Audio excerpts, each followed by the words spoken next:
Some cases we've changed the way they make the product and to make it safer. And one example is an anti-siphoning device. It's a device that's put in the return line to keep the gasoline from coming out of the vehicle. And because of some of our verdicts, almost all the manufacturers now put the anti-siphoning devices in. Many of my clients have been featured on national television, whether it's Good Morning America. We've had several on that for seatbelt cases. We have a lap belt. We've had cases that featured child seat cases. We've had cases that featured burn victims that have had prosthetic devices that are now very active in their communities and actually have their own company and work. We've been very fortunate in representing just great clients and enjoy, never have forgotten where we came from and enjoy trying to help these people in their time of need. I'm Robert Langdon. I practice out of 3 locations, one in Chicago, one in St. Louis, and one in Lexington, Missouri. I've been practicing for over 35 years, and our firm handles cases all over the United States that involve catastrophic injuries, including those involving train crashes, truck crashes, and products liability with a special emphasis on fire in vehicles.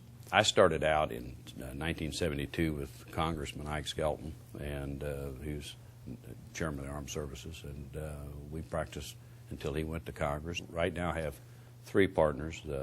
Kent Emison has been my partner for over 20 years, and Rob Sullivan is another young lawyer, and then we have 4 associates. We have over 20 professional staff that just do an excellent job.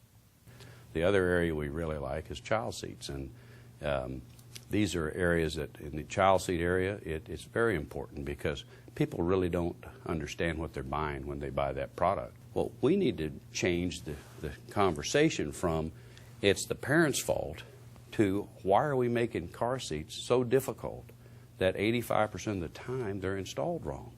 And so let's get them installed. Let's get seats that fit cars and can be installed correctly.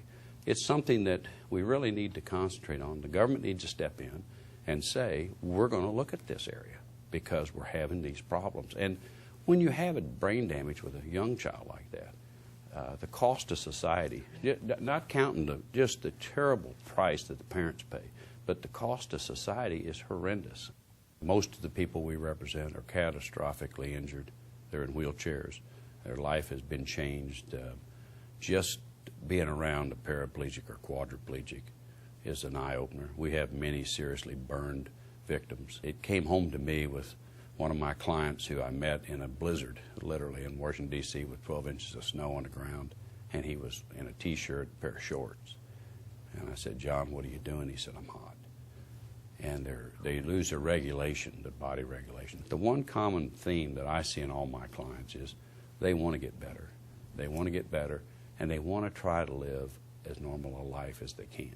People have a right to have their day in court, and if they've been wrong, they have a right to be compensated. And so this is our system of justice.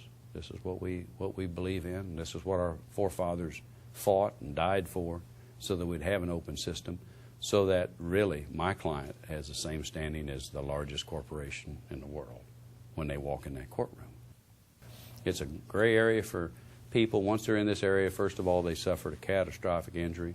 And second of all, they have no idea what the legal system is about and what they're about to go through.